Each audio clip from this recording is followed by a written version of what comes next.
la réalité et de ses collisions avec l'imaginaire ou les imaginaires, en cela que la réalité aujourd'hui pouvait se découvrir sous plusieurs formes.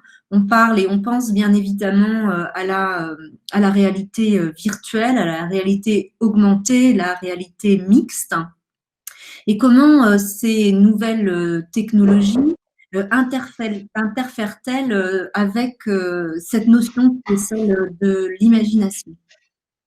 Alors, je voulais aussi donc vous présenter en 2 secondes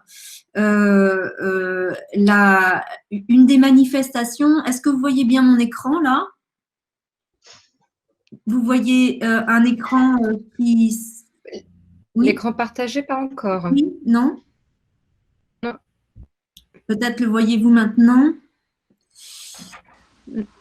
Pas encore. Est-ce que tu as bien sélectionné la fenêtre ou l'écran que tu veux partager? Ok, pardon. Ici peut-être? Parfait. Voilà, merci. Donc, vous rappelez que dans le cadre de PRIST, en 2015-2016, nous avions déjà collaboré avec le Scalab, qui est le laboratoire de recherche d'Anna Julia, avec lequel nous avions grâce auquel nous avions pu effectuer des séances d'expérimentation, et nous avions aussi été accueillis par Laurent Sparrow. Bien sûr, vous n'avez pas été au courant parce que 2015, c'est loin pour vous, mais sachez que dans l'histoire de Priest, il y a déjà eu un parcours d'une année avec ce laboratoire. Alors, avant de passer la parole à Anna Julia, pardon, je voulais reprendre les questions que nous nous étions posées, donc, et que je vous avais, Anna Julia, adressées par mail. Eh bien, les questions étaient les suivantes. Comment un chercheur ou une chercheuse en sciences cognitives travaille-t-il? Donc, comment faites-vous pour travailler? Quels sont vos axes de recherche? Est-ce que vous pouvez nous parler de quelques axes de recherche soit que vos collègues font, soit que vous-même faites? Y a-t-il dans votre parcours des rencontres avec l'art, avec le champ de la création? Autre question, pardon, je ne sais pas si je vais arriver. Avec quel instrument il est temps que je cède la parole, hein. Avec quel instrument de recherche travaillez-vous? Et enfin, dernière question avant de vous laisser la parole, dans quel laboratoire, sur quelle plateforme vos recherches ont-elles lieu? Voilà, merci beaucoup.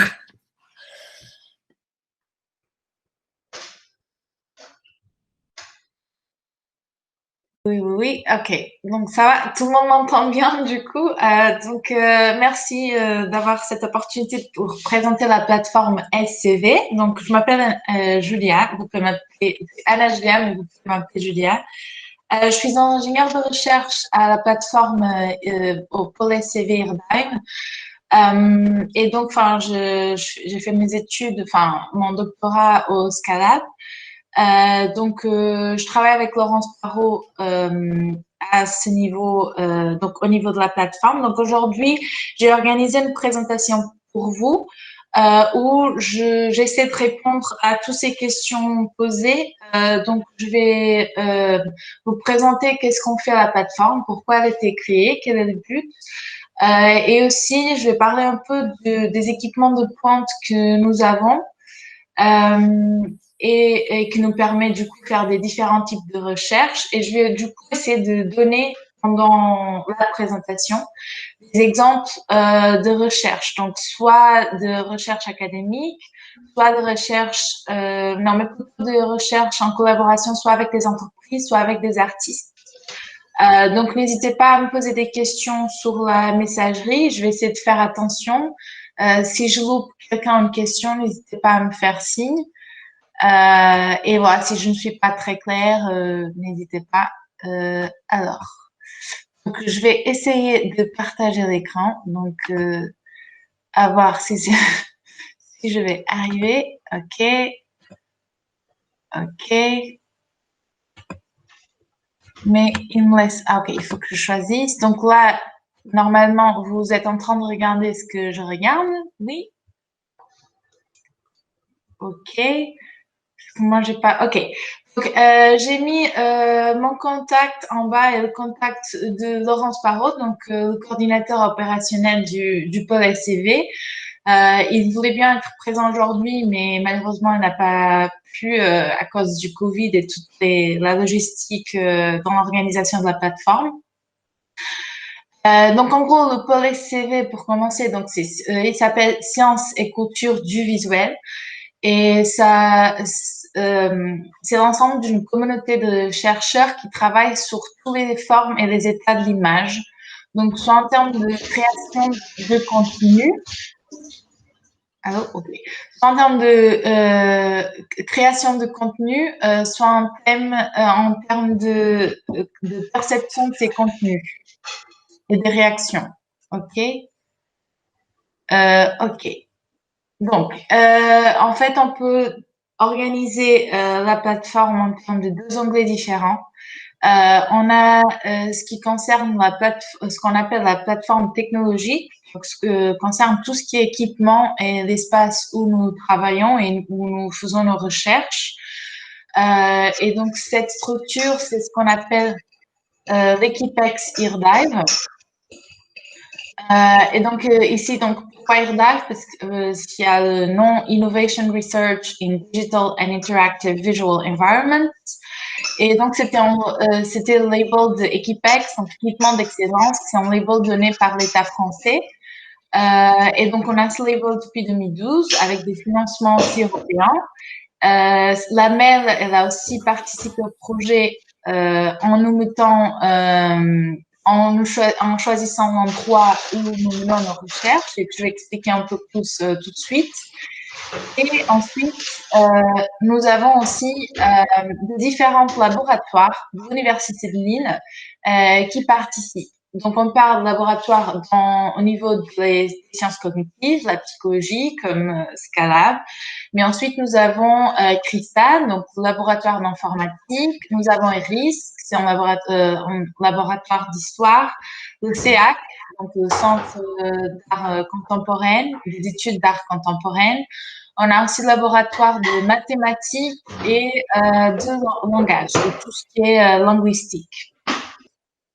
OK.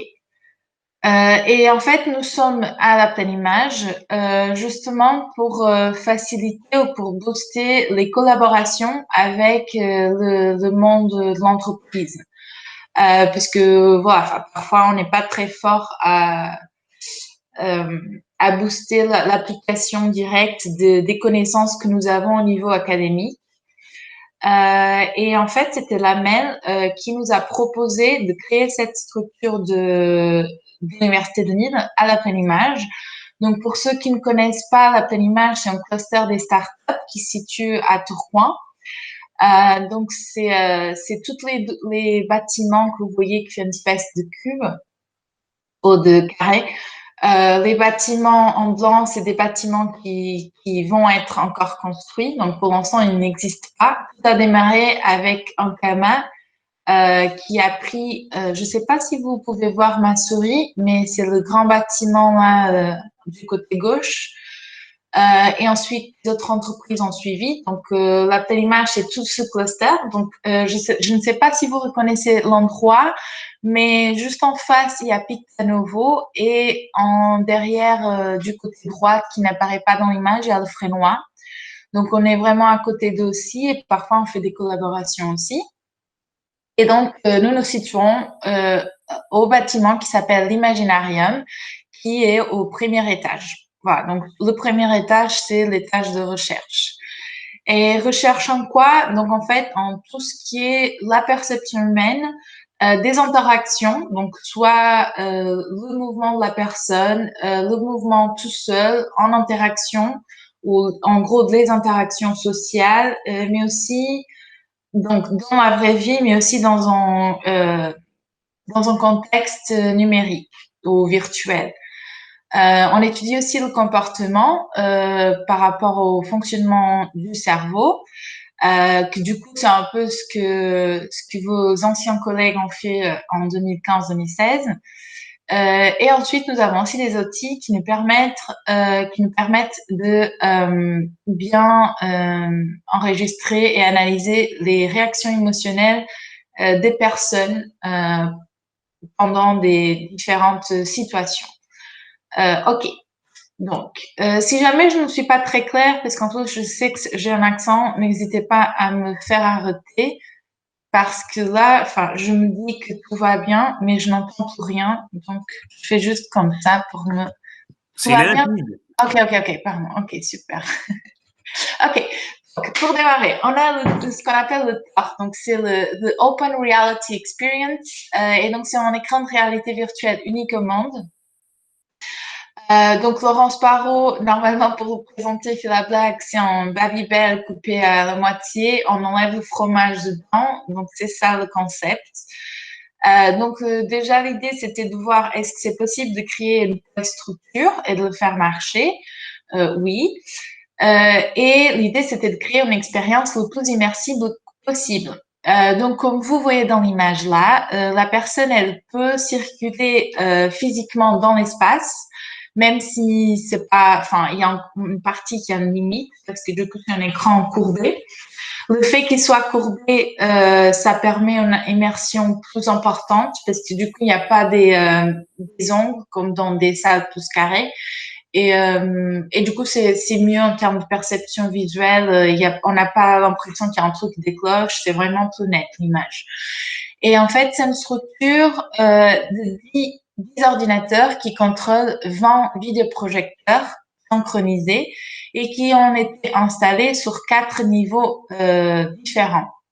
Donc, comme vous pouvez voir la structure juste là.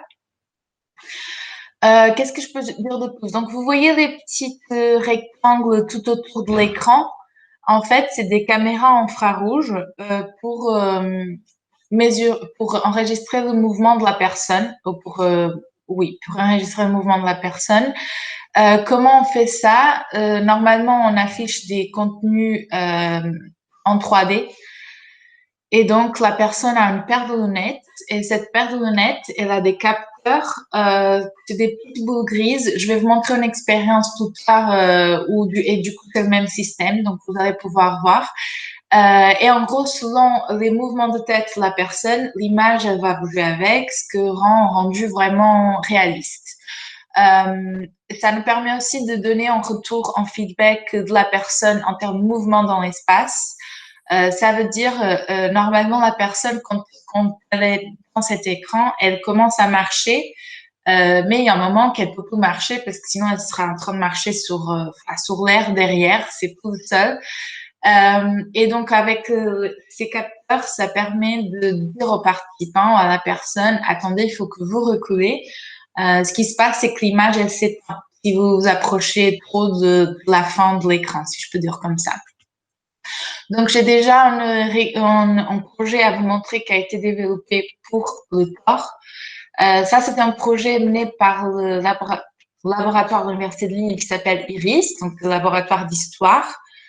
Et en gros, ils ont voulu faire la reconstitution du pont de Notre-Dame au XVIIIe siècle. Donc, ils ont repéré plein de documents de l'époque pour arriver à ce rendu. Donc, comme vous pouvez voir, il y a une personne dans l'écran et il peut se promener physiquement sur le pont, dans l'image à gauche en bas, et aussi dans un magasin, en marchand d'art. Et du coup, la personne peut se promener dans le magasin avec l'aide d'un joystick, puisque du coup, le pont est devant, la personne peut pas marcher physiquement juste. Alors, qu'est-ce que je peux dire de plus par rapport à ça? Par exemple, le canapé qui est montré à la droite en bas, vous voyez qu'il a un rendu très réel, normalement. Et donc, c'est parce que c'était un vrai canapé qui a été scanné pour après faire la réplique la réplica, je sais pas si je peux dire comme ça, dans un domaine numérique. Et du coup, c'est ce type d'équipement, comme des scanners, donc tout ce que ça peut aider dans la création de contenu réel vers le virtuel, vers le numérique, on l'a aussi sur la plateforme. OK. Donc, en termes aussi de visualisation d'images, nous avons un mur d'images 4K. On l'appelle un mur d'images parce que il fait 4 mètres de longueur et 2 mètres d'auteur. Ça nous permet de visualiser des images en 2D, mais aussi en 3D.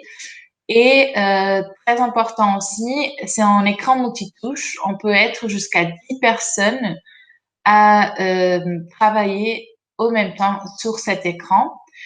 Et donc, en outil, ça nous permet de mesurer plein de choses différentes. Par exemple, donc notamment, par exemple, le travail de collaboration, puisqu'on se dit bien que dans le futur, on va beaucoup utiliser des tablettes ou des outils plus interactifs et tactiles pour travailler en équipe, enfin, dans n'importe si c'est à l'université, dans une entreprise.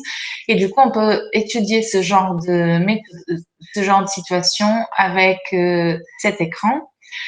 Par exemple, là, vous voyez sur l'écran, c'est Mathias Leblanc en haut.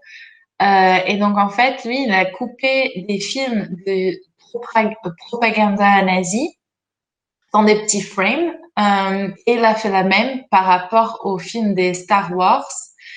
Et du coup, il voulait voir, selon les personnes, soit en collaboration ou soit toutes seules, comment elles organisaient les vidéos selon leurs envies. Donc, pas de règles. Ça pouvait être la couleur, le son, le contexte, n'importe. Donc, il travaillait sur ça. Et ensuite, nous pouvons aussi envisager, montrer les images sur cet écran, mais ensuite utiliser des autres équipements pour mesurer la réaction de la personne.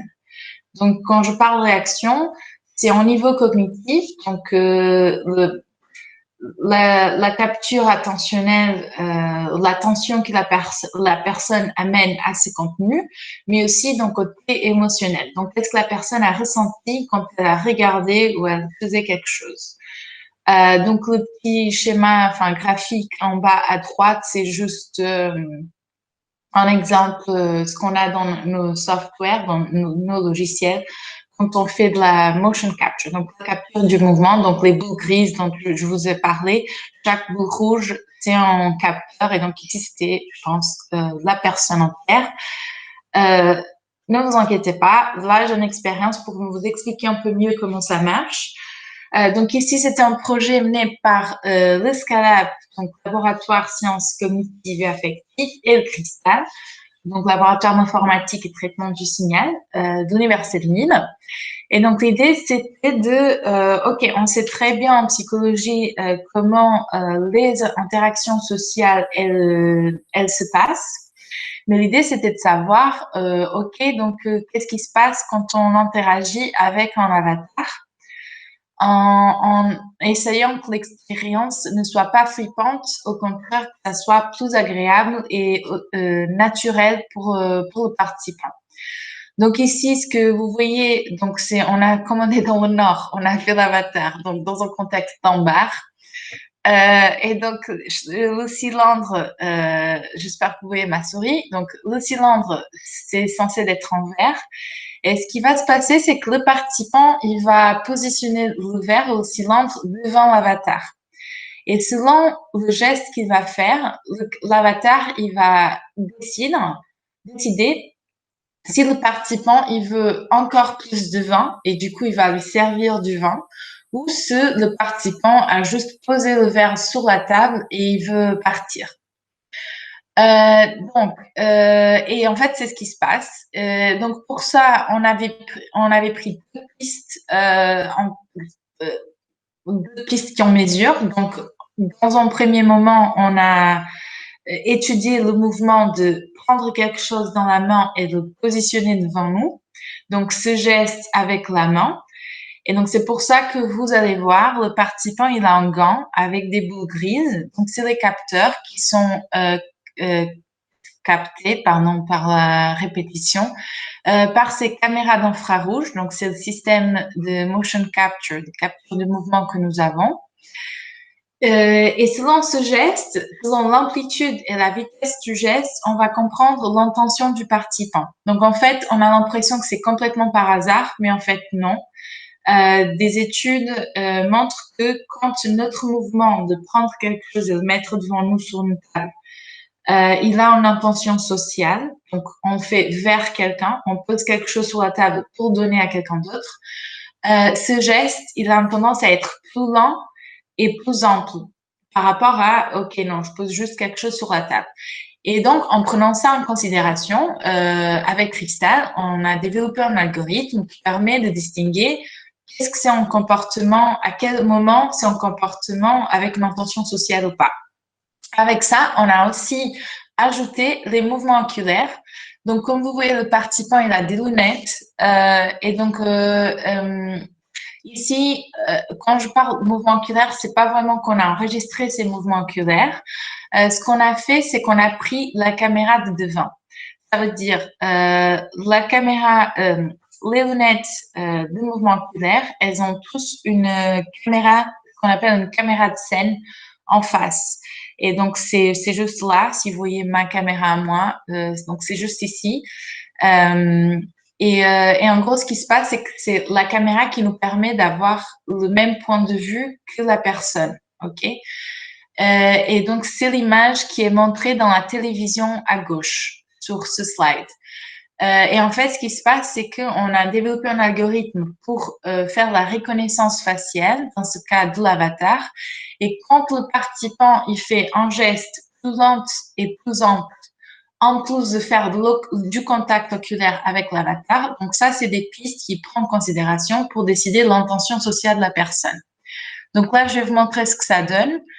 Je vais couper le son parce que c'est juste la musique du truc, il n'y a pas d'explication. Donc là, le participant qu'on voyait avec le gant et des capteurs, il a placé le verre devant et l'avatar, il a compris qu'il n'y avait pas d'intention sociale. Ici, donc avec le contact oculaire aussi, comme vous voyez, les yeux ils sont bien repérés sur la télé à gauche. L'avatar, il reconnaît que la personne elle a l'intention d'être servie. Et encore une fois. Et donc ici, c'est le logiciel qui nous permet de repérer le mouvement de la main. Donc chaque boule verte, c'est un capteur. Et ici, le mouvement de la personne. OK. Donc j'espère que ça a été clair. Après, si vous voulez, on peut retourner. Donc je parlais des mouvements oculaires. Donc en effet, nous avons des dispositifs qui sont plus statiques ou plus mobiles, qu'on peut embarquer avec nous, qu'on peut les rendre disponibles à les différents endroits. Donc, selon les besoins, la durée des tâches et tout ça, on va utiliser des équipements différents, notamment quand c'est des tâches de lecture, des tâches plus longues. D'habitude, on prend des équipements comme ceci en eau, avec parfois même avec un support pour leur tête, pour assurer que les données restent stables.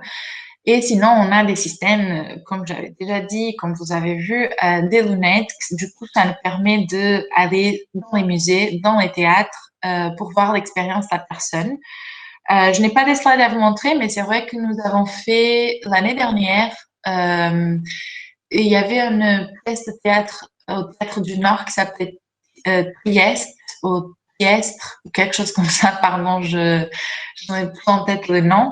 Et en fait, sur chaque séance, on avait choisi 3 participants, enfin choisi dans le sens ils ils avaient donné leur accord pour participer et ils voyaient la pièce avec les lunettes et du coup on mesurait les différentes questions. Et quand je parle de mouvements oculaires, je parle des mouvements oculaires dans le sens, ce qu'on appelle en psychologie ou dans la recherche, des fixations et saccades. Ce qui se passe, c'est que nos yeux, ils bougent tout le temps, mais c'est des mouvements très rapides et donc on ne se rend pas compte. Pour vous donner une idée, une fixation, pour être considérée une fixation, on parle de quand l'œil reste arrêter sur un même endroit pendant minimum 100 millisecondes. Et les saccades, c'est les mouvements entre des fixations. Donc, notre cerveau, il est capable de traiter, il va traiter l'information qui est prise quand nos yeux ils sont en fixation. Et donc, dans la recherche, c'est ça ce qu'on fait. Donc, on peut étudier soit la première fixation, qu'est-ce que la personne a regardé en premier dans l'image, combien de temps elle a regardé, donc la durée de la fixation, la séquence, donc 1, 2, 3, 4 fixations, n'importe. Et voilà, enfin, donc on peut se concentrer que sur les fixations, ou sinon on peut aussi se concentrer sur le motif, la pattern, comment dire, la congruence qui existe entre des saccades et des fixations pour avoir une idée plus générale du processus attentionnel de la personne. Donc ici à gauche, je vous présente en parcours oculaire, donc quand on présente cette image aux participants. Donc chaque boule, chaque cercle orange, c'est ce qu'on appelle une fixation, et les traits orange, c'est des saccades. Ensuite, les parties rouges, ça veut dire le plus rouge ou voilà, ces nuages que vous voyez, c'est un peu pour donner l'impression de la durée des fixations sur cet endroit. Et donc, c'est ça ce que ça donne visuellement, quand on mesure les mouvements oculaires. Et ensuite, à droite, on peut aussi s'occuper par rapport à l'étude des mouvements qui sont censés être plus automatiques. Qu'est-ce que je veux dire par rapport à ça? Donc, en gros, je parle surtout dans la culture occidentale. Quand nous voyons un visage, soit qu'il soit réel, animé, en dessin, ou même si c'est quelque chose à peu près semblable avec un visage, on va faire ces mouvements-là. Donc, c'est ce qu'on appelle le triangle de l'empathie. Et en gros, on va toujours bouger nos yeux, donc pour regarder les yeux de l'autre personne, et ensuite le nez et la bouche. Donc, on fait toujours ce triangle afin de comprendre qu'est-ce qui se passe avec l'autre personne, quel est son état émotionnel, qu'est-ce qu'il dit et tout ça. OK? Donc ici, malheureusement, j'ai repris ce slide parce que j'ai trouvé que c'était intéressant, mais je n'ai pas le nom de l'artiste avec qui on a fait ça. Mais je peux repérer le nom si vous voulez. Donc ici, l'idée, c'était dans un musée. Donc, c'était une pièce en exposition. Donc, la personne qui se promenait dans le musée, elle venait, elle s'assoyait, je sais pas. Donc, elle se mettait devant cette structure. Comme vous voyez, vous avez le petit support pour la tête. Pas très Covid-friendly en ce moment, je pense, mais bon, mais ça, c'était il y a déjà un moment. Et comme vous voyez, il y a une image affichée. Et vous voyez la petite barre en bas avec les lumières rouges. Donc ça, c'est la caméra qui enregistre les mouvements oculaires. Et en fait, ce qui se passe, c'est une image de la nature. Et comme vous voyez, donc la personne, elle s'assoit, elle est là. Et vous voyez qu'il y a des manches noires sur l'image. Et en fait, ce qui se passe ici, c'est qu'à chaque fois que la personne fait une fixation sur un endroit, cette partie de l'image, elle devient noire. Et donc, en gros, l'idée, c'est le plus on regarde l'image, le moins on peut voir, parce que tout va devenir noir à un moment. OK? Donc, vous voyez ici mieux la structure en soi, donc avec la caméra des mouvements oculaires. Donc, j'espère qu'il n'y a pas de questions pour le moment, mais n'hésitez pas à me arrêter pour ça. Je regarde le temps, OK. Donc ensuite, on peut aussi parler, prendre des études en mouvement oculaire pour répondre à des questions liées à l'art et dans un sens plus large. Et par exemple, ou notamment sur les stratégies d'exploration visuelle selon notre niveau d'expertise dans le domaine de l'art. Donc, est-ce que quand on regarde un tableau, une œuvre d'art, on va le regarder de la même façon, on va être attiré par les mêmes éléments, n'importe notre niveau d'expertise dans le domaine. Je pense que, comme vous pouvez un peu deviner, La réponse, c'est non. En effet, on regarde pas tous la même chose de la même façon. Donc ici, c'était une journée du patrimoine, donc c'était comment dire, en événement ouvert à tout le monde et donc où Scalab a participé. Et donc ici, les personnes elles regardaient ce tableau, cette œuvre d'art. Et à la gauche, vous avez le mouvement oculaire de quelqu'un amateur en art et à droite, un expert en art. OK? Donc juste pour reprendre les concepts que je vous avais parlé tout à l'heure, donc des fixations et des saccades. Donc les fixations, c'est des boules en bleu. Plus grande la boule, ça veut dire plus longtemps la personne est restée sur cet endroit. Et les traits bleus, c'est les saccades. OK? Donc les mouvements entre les fixations. OK. Et donc en fait, comme vous pouvez voir, c'est pas exactement la même exploration visuelle qui a été faite. Donc dans l'image à la gauche, nous voyons que le participant, ou la personne, elle a beaucoup regardé le visage et ensuite elle a exploré un peu la main et ce qui était sur la main, donc l'action, donc qu'est-ce que la personne était en train de faire. Et ensuite un peu l'armure, je sais pas si je peux dire comme ça, de afficher. Et tandis que l'expert, il va aussi un peu regarder le visage et la main et l'action, genre l'objet que la personne a dans la main, sur la pièce. Mais comme vous voyez, il fait plein des autres fixations, une exploration plus précise dans des endroits que notamment, ils sont pas intéressants dans le sens, ils ne donnent pas d'informations par rapport au contexte ou à l'action qui est en train d'être déroulée par cette image. OK? Julia, Oui, oui. il y a une petite question de Philippine. OK, parce que là, j'avoue, je ne vois pas les questions du coup. Alors, Philippine, tu peux la formuler? Philippine n'a pas accès à un micro, donc on peut la lire pour elle. Ok, alors donc Philippine demande qu'entendez-vous par expert en art?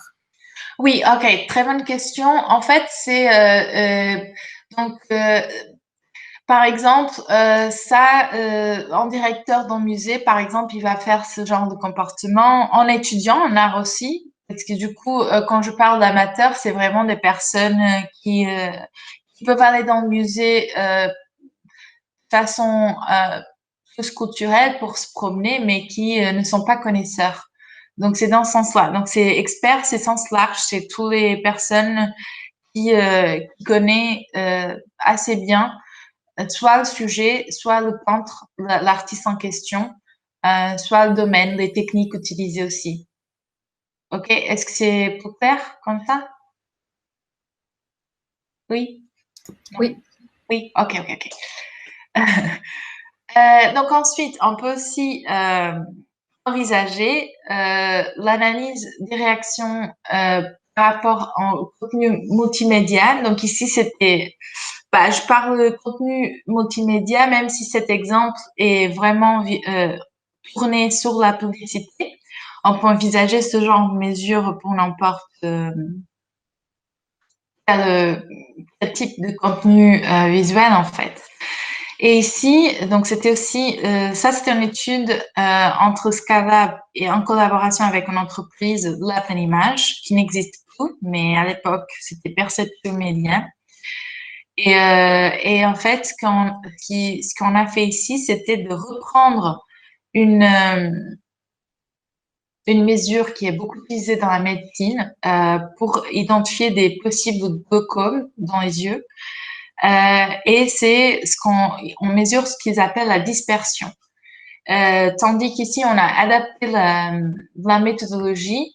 Et ici, ce qui se passe, donc c'est chaque point que vous voyez, c'est un participant, c'est l'œil d'un participant, donc le mouvement oculaire d'un participant. Et on va mesurer le niveau de dispersion par rapport au contenu visuel qu'il regarde. Ça veut dire à quel point tous les spectateurs, tous les sujets regardent la même partie de l'image en même temps, où la perception sera zéro, versus à quel point ils sont, par rapport à la même image, ils seront en train de regarder des endroits complètement différents. Et donc là, la perception, elle sera très, très grande. Donc là, je vais vous montrer deux exemples. Donc l'exemple à gauche, donc en fait, vous avez les publicités et en bleu, les traits là que vous voyez, c'est le niveau de dispersion. Et donc déjà, ça vous donne une piste par rapport aux exemples que je vais vous donner, en sachant qu'il y a un mauvais exemple et un bon exemple. Quand je dis comment ça en mauvais ou bon exemple, ok, donc je veux dire en gros, l'idée c'est on veut être sûr que on sait qu'on a 30 secondes pour attirer et maintenir l'attention des gens, ok? Et donc, on veut s'assurer que le message il est bien passé. Ça veut dire qu'à la fin de ces 30 secondes de publicité, tous les participants, ils auront compris le même message, ok? Par rapport à ça, on peut se dire, ok, donc si tout le monde a compris le même message, ça veut dire qu'ils ont tous suivi les mêmes choses en même temps. Et donc, la dispersion, elle a été très petite. OK? Tandis que si on parle, si à la fin de la publicité, chaque personne a compris ou a retenu dans sa mémoire des éléments différents, ça veut dire que, en gros, ils étaient en train de regarder n'importe quoi, des zones différentes. Et donc la dispersion, elle sera plus grande. Donc ici, les traits bleus à la fin de chaque en bas, ça veut dire, enfin, c'est le niveau de dispersion à ce moment-là. Donc, je vais commencer par vous montrer la publicité que c'est partie du mauvais exemple, dans le sens, comme vous voyez, la dispersion, elle est toujours plus grande, enfin, à peu près très grande. Il y a juste un moment ici au milieu où tout le monde était à peu près en train de regarder la même chose, donc la dispersion, elle était très petite. Tandis que pour la deuxième vidéo, comme vous allez voir, il y a juste un moment vers la fin où il y a la dispersion plus grande, mais sinon, pendant toute la publicité, tout le monde regardait la même chose en même temps. OK. Je vais passer l'annonce à gauche. Donc, vous allez pouvoir me dire qu'est-ce que vous pensez que c'est la publicité. Donc, il y a des moments que, en effet, l'attention elle est retenue de la même façon parmi tous les participants. Donc ici, notamment, quand il y a le monstre qui arrive, donc c'était facile, c'était genre la seule chose à voir. Mais surtout à partir de maintenant, quand on présente beaucoup de textes et de mouvements, donc il y a la voiture qui circule, du texte qui apparaît en bas, c'est trop de choses en même temps, on ne sait pas trop où regarder. Et au final, j'ai oublié de préciser, donc on montrait ces deux publicités aux participants. Et au final, il y avait quelques questions posées pour voir qu'est-ce que les gens avaient retenu par rapport à ce qu'ils venaient de voir. OK? Donc, vous allez me dire peut-être, c'était une pub pour une voiture. Vraiment, c'était une pub pour les phares. Dans le sens, les phares, ils sont tellement puissantes qu'on peut même voir des choses qu'on ne serait pas capable de voir autrement, notamment par rapport au monstre qu'on a vu. Et donc là, je vais vous montrer le bon exemple, si je peux dire comme ça, à voir si j'arrive à le cliquer. Oui. Et donc, en fait, ici, c'est la main qui mène toute la... Pardon, je l'ai raté, je voulais pas. La main qui amène toute l'action. Donc, c'est toujours en grand plan sur la main. Et donc, c'est facile aux participants de gérer. Il sait ce qu'il doit regarder. Et donc, c'est la main qui va tout amener à des sensations, des émotions différentes et aussi des actions et mouvements différents. Et vous allez voir, il y a juste un moment vers la fin où la dispersion est plus grande. Comme vous voyez, les points ils restent à peu près dans le même schéma. C'était juste ce moment-là avec le changement de plan et où le texte apparaît, que la personne elle se perd un moment, mais les personnes elles se perdent un moment, mais tout de suite après elles regardent la même chose à peu près au exact même moment. Donc, OK, là on l'a appliqué pour une publicité, mais vous pouvez envisager ce genre de mesure pour n'importe quel type de contenu visuel. Un autre type de mesure que je voulais vous parler aujourd'hui, c'est aussi par rapport à notre perception visuelle. Enfin, au final, notre poste, c'est quand même un peu très tourné vers l'image. Et donc, c'est par rapport à ce on appelle la science d'une image. Ok, qu'est-ce que je veux dire par rapport à ça? Donc, en gros, il y a des caractéristiques physiques par rapport à la construction d'images. Donc, on parle d'orientation, de l'intensité et de contraste des couleurs. Ça veut dire, donc l'exemple en haut, si je vous montre cette image des traits verts, vous allez tout de suite regarder le trait ici, parce que c'est le seul trait tourné vers la gauche. Donc, c'est la seule chose différente. Donc ici, la seule dimension ou caractéristique différente, c'est l'orientation des éléments. Et donc, ça attire toute notre attention. Tandis que pour l'intensité, comme vous pouvez voir, parmi des points noirs, on va regarder le seul point différent. Dans ce cas, c'est un point blanc ou gris.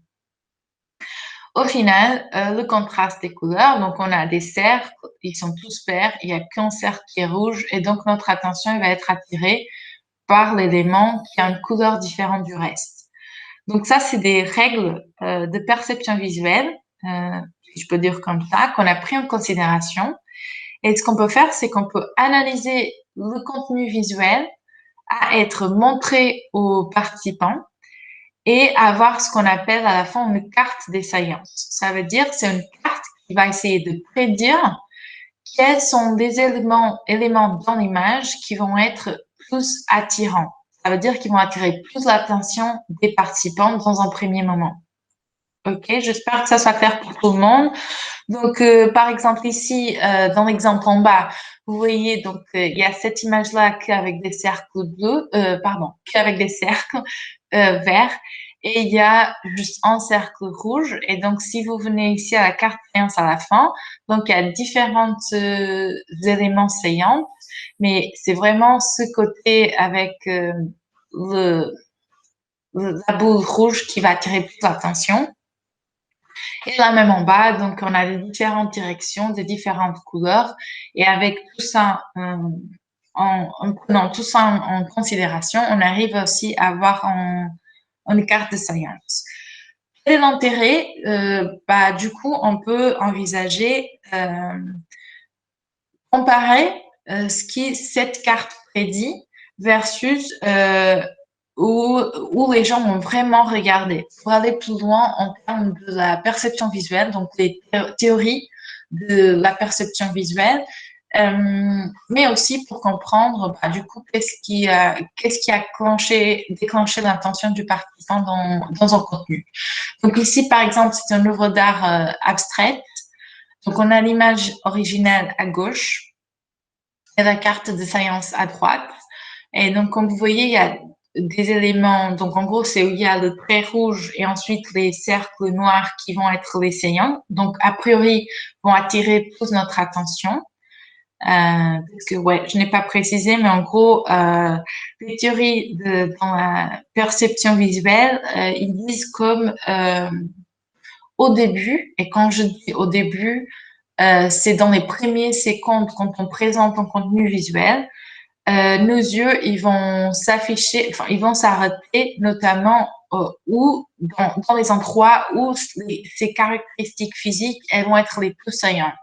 Et donc, c'est plus tard, dans un deuxième temps, qu'on va explorer l'image selon des autres choses, comme par exemple selon nos envies, nos motivations, nos expériences précédentes, n'importe. Donc ici, nous avons du coup montré cette image à plusieurs participants et on a vu ce que ça donnait. Donc, normalement ici, je demande qu'est-ce que vous en pensez.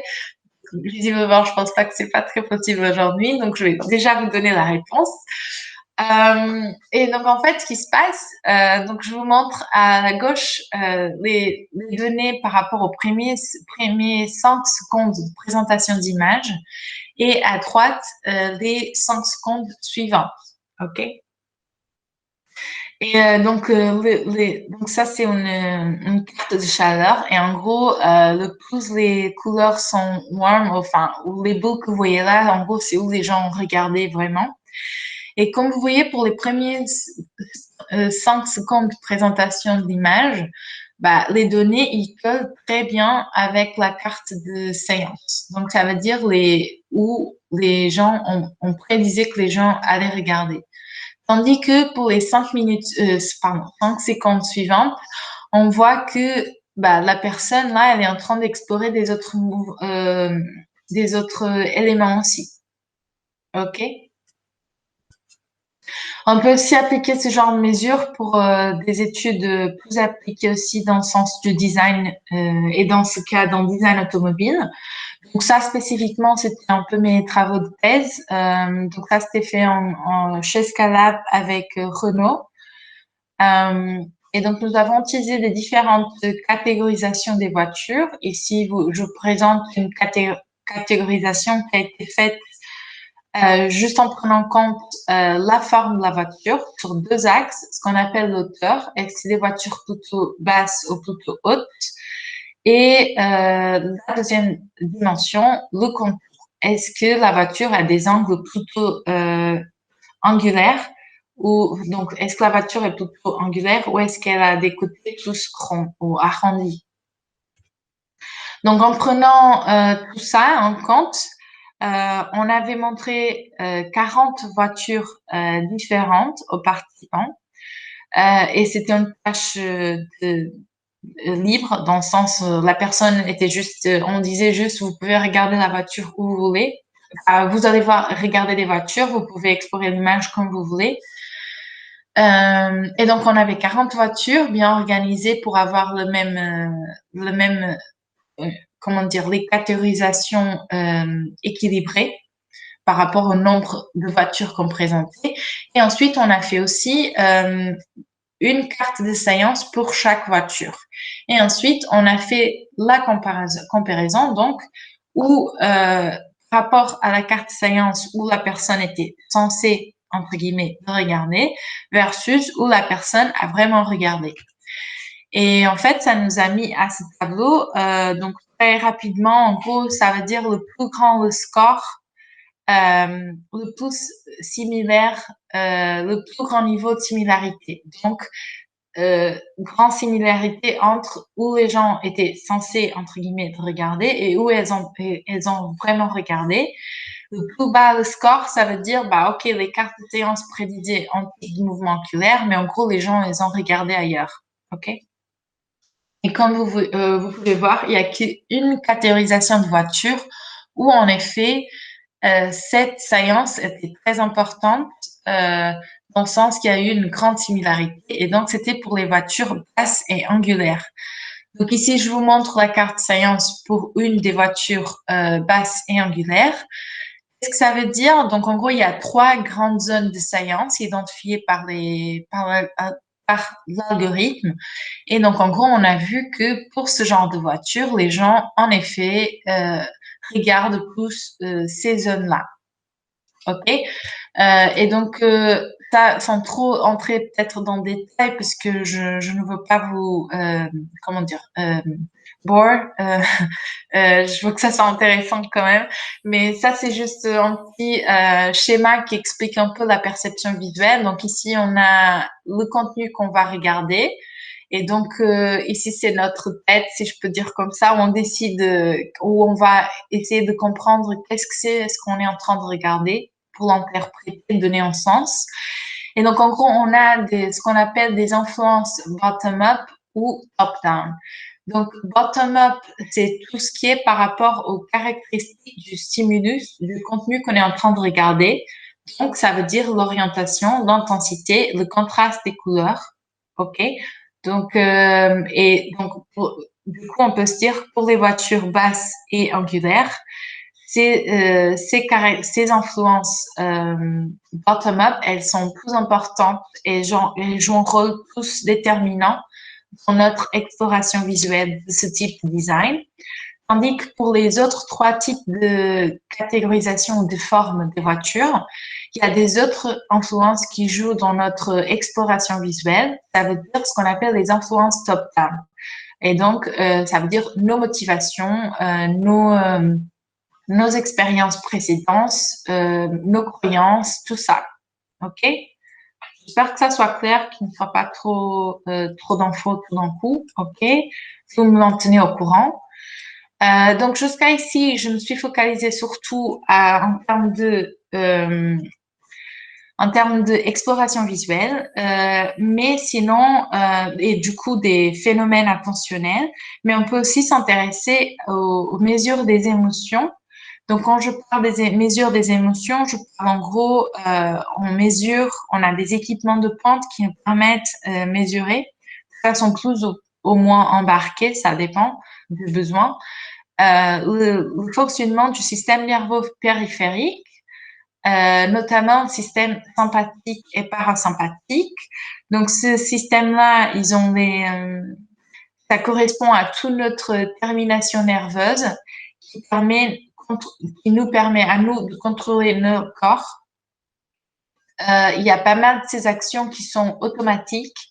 Donc, ça veut dire le cœur qui frappe, les poumons qui bougent tout le temps. Donc, en fait, tout ce qui est mouvement comme ça ou action comme ça, on n'est pas obligé, heureusement, c'est pas à nous de dire à notre cœur, allez, il faut que tu frappes, parce que sinon je vais mourir. Non, c'est fait automatiquement, on n'a aucun contrôle. Et donc, en fait, on mesure ce type de réaction.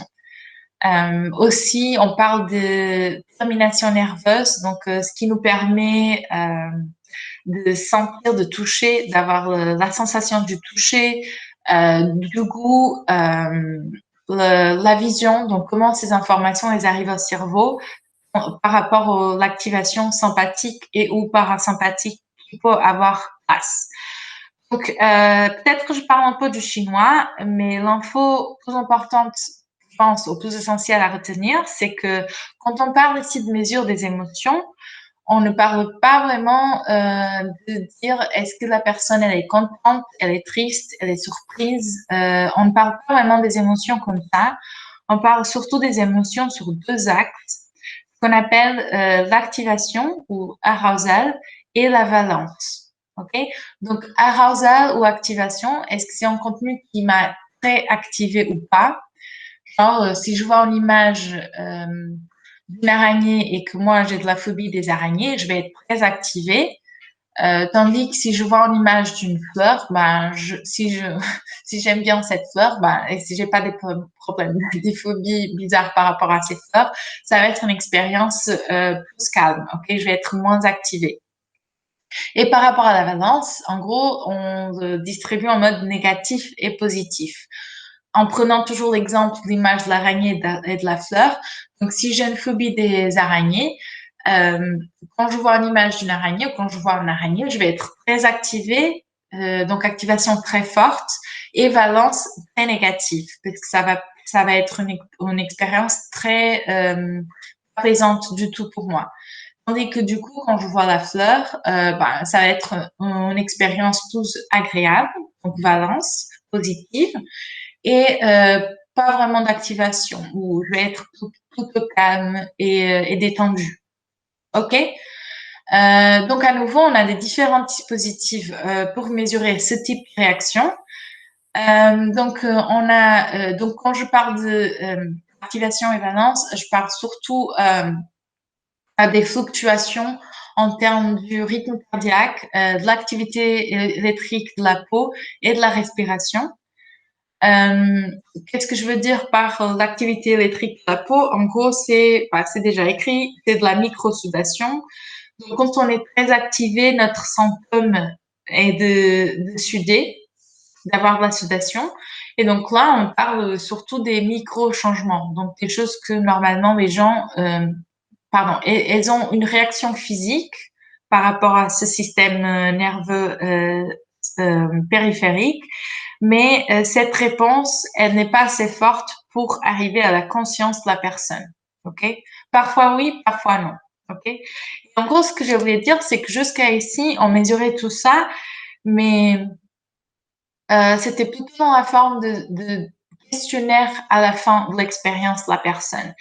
Ici, et quand je dis ici et maintenant, c'est depuis les derniers, je sais pas, 15 ans, qu'on a des systèmes de plus facile d'utilisation et qui nous permet d'aller plus loin dans ce type de recherche. Et donc, on est capable de mesurer l'expérience de la personne pendant l'expérience en soi et pas juste avoir la perception de la personne après. OK? Donc, par exemple, comme vous pouvez voir, nous avons des systèmes avec des capteurs et des systèmes des fils, donc d'espèces des gants qu'on va mettre sur la main pour la sudation ou des ceintures pour la respiration. Ça dépend des besoins. Ou sinon, nous avons des systèmes très faciles à utiliser, comme par exemple ce bracelet-là. Du coup, ça me permet d'avoir tout de suite, c'est comme si c'était une montre, c'est très facile d'utilisation. C'est tellement facile et confortable que ça arrive les participants qui partent avec et on se rend compte genre 2 minutes après et qu'après on doit courir après les participants.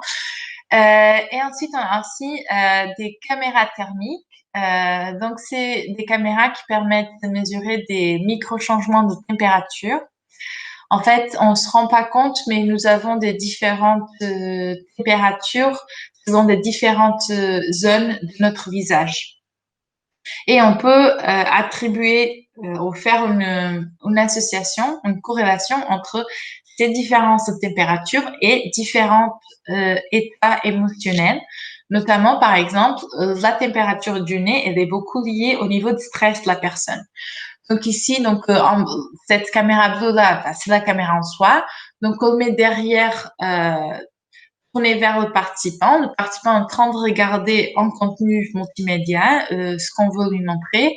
Et là, comme vous voyez, c'est un participant un peu le rendu que ça donne en termes de détection de la température de la personne. Nous avons aussi des logiciels qui nous permettent d'analyser, d'identifier les expressions faciales. Donc voilà, pas que ça attire. Et donc là, je vous montre une petite expérience qui a été faite avec une entreprise de cosmétiques. Je suis désolée si du coup c'est un peu très appliqué dans le sens entreprise, mais je pense que c'est des des méthodologies complètement adaptables à un domaine artistique. Donc je pense que ça sera à peu près simple de faire un peu le pont entre les deux. Ici, Julia, oui, oui. Il y a une question. Voulez-vous que je la lise ou Alexis, peux-tu la lire? Ouais, si ça vous dérange pas de lire, parce que moi je n'ai pas accès, je l'ai mis en écran entier, donc je n'ai pas accès aux questions. J'aimerais donner la parole à Alexis. Ah non, il me demande de la lire. Bon, alors de la part d'Alexis, voilà, qui est en 5e année, donc il demande: pensez-vous, en tant que chercheuse, que ces recherches sur les émotions pourraient dépasser le cadre des laboratoires pour un jour être utilisées à plus grande échelle dans, par exemple, des lieux publics tels que les aéroports, les magasins, les rues? Oui, en effet. Donc, je suis désolée si je n'étais pas claire par rapport à ça. Donc, déjà, je vous ai montré l'expérience au musée. Donc, mais c'était plutôt statique, dans le sens ça faisait partie de l'exposition en cours. Mais sinon, nous avons fait une étude pour le musée de Beaux-Arts où ils avaient développé une tablette pour les enfants. Pour que ça soit plus. Donc, c'était une espèce de jeu où il y avait quelques œuvres d'art en spécifique à trouver selon un chemin, en carte, genre carte du trésor. Et du coup, nous avons pris un participant pour faire et cette étude s'était faite avec un adolescent autistique pour voir si du coup ce genre de jeu il serait aussi utilisable pour des autistes et pas que des enfants. Si du coup c'était possible que l'expérience soit plus agréable pour eux. Et donc on avait mis des lunettes pour les mouvements oculaires du participant. Et il avait porté aussi un bracelet comme celui-ci dans ce slide que vous êtes en train de regarder. Et donc, et pour avoir son niveau d'activation, donc comme je parlais tout à l'heure par rapport à l'image l'exemple de l'image de l'araignée, et donc pour avoir une idée de est-ce qu'il était très activé, donc plutôt stressé, ou est-ce que c'était une expérience agréable. Donc malheureusement, je n'ai pas mis les données ici aujourd'hui, mais en fait, donc il y avait aussi sa mère qui était présente, et donc on a pu voir comment il s'est comporté et senti parmi tout le parcours dans le musée. Et donc, en effet, c'était une expérience plutôt agréable pour lui. Et oui, donc il y a juste beaucoup de stress au début, mais une fois qu'il s'était concentré sur la tablette, il a fait la tâche, il a suivi le jeu et il a interagi, il est resté dans le musée pendant 45 minutes. C'était quelque chose d'impossible avant selon sa mère. Donc ça, c'est un des exemples d'études qu'on amène en dehors de la plateforme, qu'on va au-delà de la plateforme. Parfois, des chercheurs, ils amènent aussi, ils font des études directement dans les écoles, dans les hôpitaux. Par rapport à grand échelle, en effet, donc là, par exemple, quand je vous ai parlé du logiciel d'analyse des expressions faciales, donc en gros, on avait acheté ce logiciel parce qu'il y avait une demande. C'était avant que j'arrive sur la plateforme, donc je ne sais pas exactement quelle était la demande, mais je sais que c'était pour un supermarché. Et donc la question c'était d'avoir l'idée. Donc est-ce que c'est possible de faire de l'identification, oui, des expressions faciales des personnes pendant qu'elles se promènent dans le supermarché. Et donc ça, on a développé avec nos ingénieurs. Et donc, ça a été fait avec le supermarché. Donc ouais, en effet, il y a pas mal d'expériences. Par exemple, donc avec aussi des lunettes d'oculométrie, se promener dans un musée pour étudier si le positionnement et la distribution des œuvres d'art c'est assez bien ou pas. Donc, c'est les dernières études comme ça. Donc, l'étude de théâtre, comme j'ai dit, que du coup, on fait, on utilise les lunettes, on va vers l'endroit pour le faire. Plus grande échelle, en effet. Donc, parce que du coup, en effet, j'ai parlé plutôt en termes de cas d'études, donc pas beaucoup de participants. Par exemple, par rapport à l'image, comment dire, au slide avec dans le musée, ok, avec la caméra d'infrarouge où la personne regardait le contenu et où elle s'arrêtait après l'image, elle devenait noire. Donc ça, après, ça nous permet d'avoir dans une journée 300 participants différents. C'est très utile pour nous, chercheurs, pour après étudier le comportement oculaire des personnes. Donc, en effet, il y a pas mal de choses qui sont déjà en cours et commencent à être faites, et surtout des nouvelles possibilités, justement parce que il y a des équipements qui nous permettent maintenant d'aller plus loin. Ok, j'espère que ça a été clair et assez répondu à la question. Je me demande, ok, donc je vais continuer s'il n'y a pas de commentaires par rapport à ça. Donc, je parlais donc toujours en lien avec la perception, ou la mesure de la réaction émotionnelle de la personne. Donc ici, c'était une entreprise en cosmétique et ils travaillent beaucoup avec le marché chinois, asiatique en général, pas que chinois. Et leur problème, mais leur problématique, c'était que en fait, quand ils recevaient des consommateurs pour faire des études de canaux, donc ils reçoivent un ensemble de participants qui vont tester des produits différents et qu'après ils vont un peu parler de leur expérience. Donc en gros, quand ils font ce genre de démarche en Asie, ils ont un peu du mal à avoir des infos assez distinctives par rapport aux différents produits. En gros, quand ils demandent quelle crème préférez-vous, celle-ci ou celle-là, ils disent ah, je n'ai pas de préférence, j'aime les deux. Et donc il y a visiblement des questions culturelles qui jouent dedans.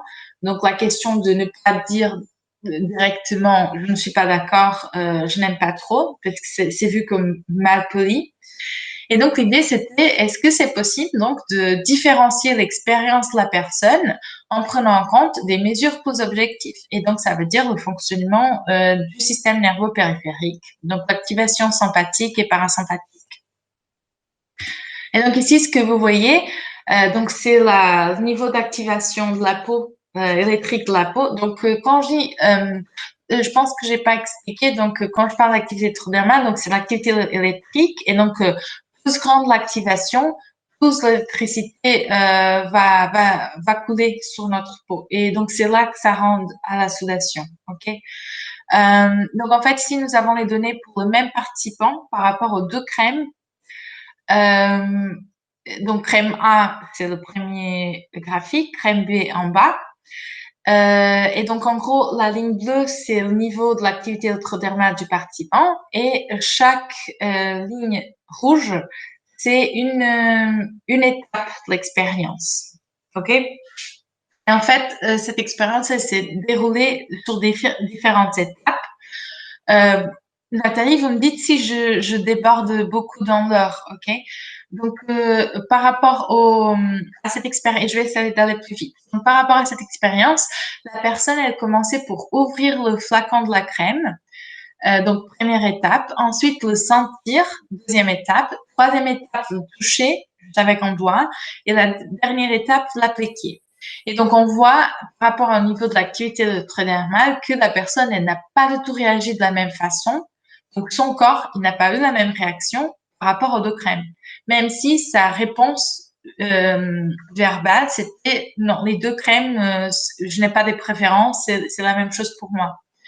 Donc, c'est ce genre de démarche qu'on peut aussi prendre pour arriver à avoir des mesures plus fines ou des réponses plus fines, des études plus fines par rapport aux réactions des personnes. Donc ici, on ajoute donc le mouvement oculaire pour la partie attentionnelle, la partie physiologique pour donc le fonctionnement du système nerveux périphérique pour la partie émotionnelle, ce qui nous rend la possibilité d'avoir une vision globale de l'expérience de la personne. Donc ici, c'est pareil. Donc, c'est deux participants qui ont regardé le même contenu. Un participant en haut, un autre participant en bas. À gauche, l'activité électrodermale. À droite, les mouvements oculaires. Donc, chaque carré vert, une fixation, les traits rouges, des saccades.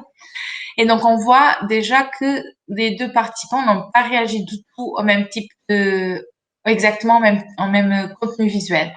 Donc, le premier participant, même s'il réagit un peu, il n'est pas content, enfin, dans le sens, il s'endort, il ne trouve pas ce qu'il est en train de regarder très marrant. Il y a juste une réponse ici que du coup, il s'est réveillé, mais tout de suite après, bah, il perd l'intérêt.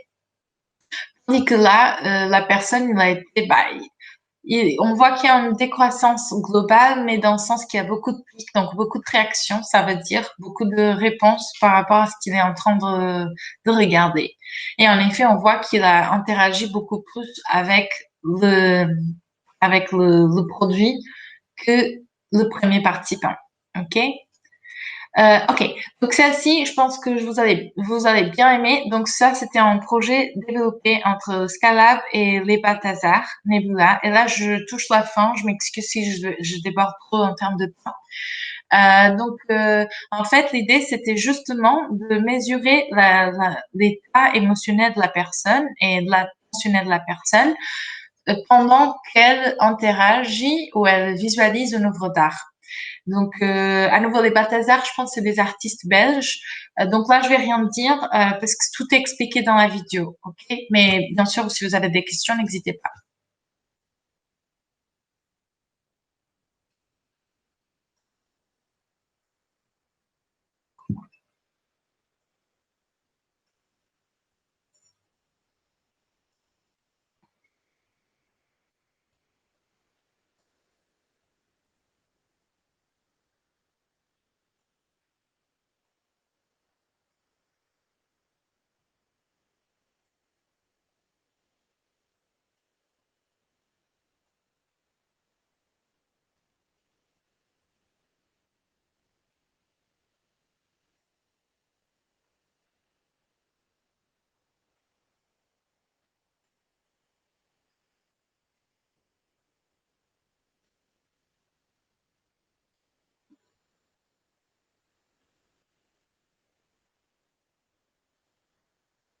Donc, comme vous pouvez voir là, c'est le bracelet dont tu parlais, c'est très simple.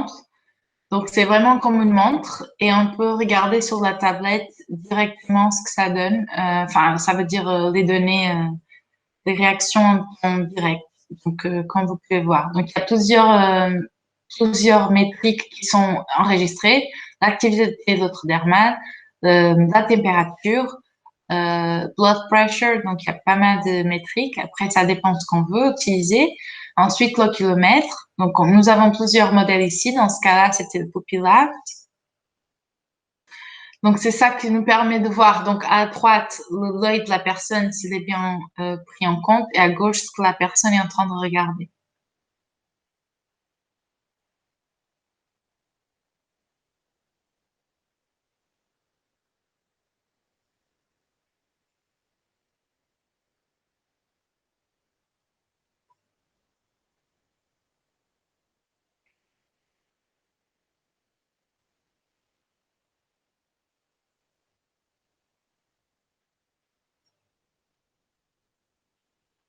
Ok, donc c'est un peu ça la vidéo. Je pense qu'il n'y a pas d'infos. Donc, je ne sais pas si vous avez des questions. Donc, en gros, c'était pour avoir, donc, après la brume, elle changeait en termes d'intensité des couleurs, je pense, donc sur 4 thèmes différents. Et donc, on voulait mesurer la réaction des personnes par rapport à ces 4 environnements différents. Et comme vous avez vu, donc c'est juste une paire de lunettes. En plus, là, il y a un nouveau modèle, donc ça fait vraiment comme c'était des lunettes de vue normales. Et le participant, il est complètement indépendant, il peut se promener comme il veut, il a la liberté. Et donc, c'est aussi très agréable pour eux. Genre, ils oublient qu'ils sont en train d'être enregistrés, en fait.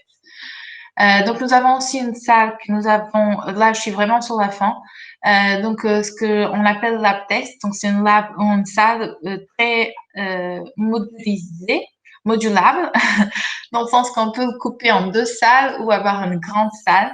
Et il y a un système de caméra et de micro qui nous permet après de voir un peu ce qui se passe et avec en 2 régies, donc une de chaque côté, que c'est des salles d'observation visibles, donc du coup on peut pas voir si on est dans cette salle, c'est à cause des glaces sans teint.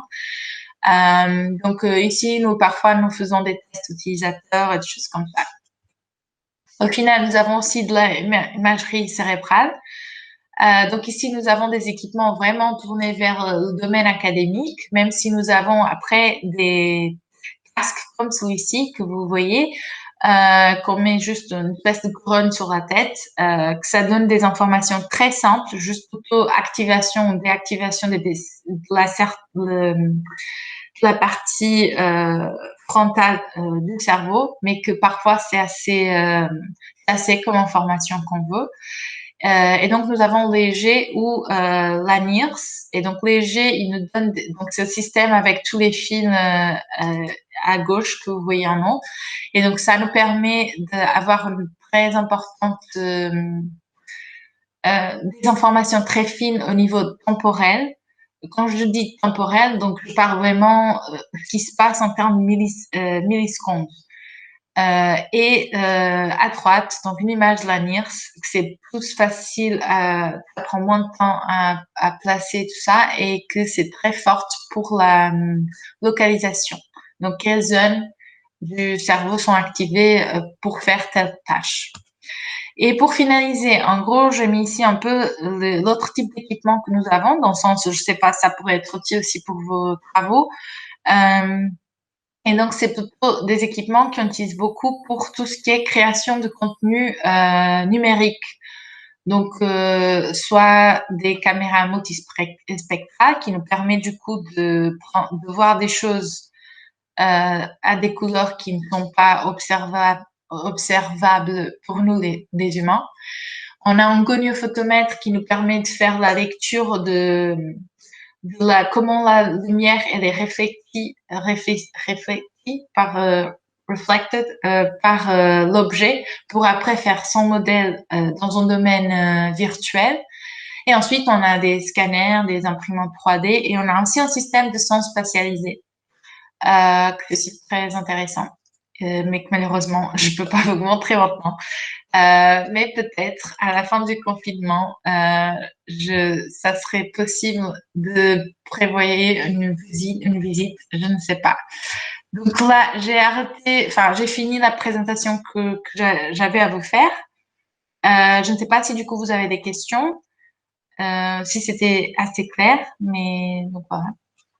Ok, je vois qu'il y a des messages. Ouais, merci beaucoup pour cette présentation qui était très claire et complète. Maintenant,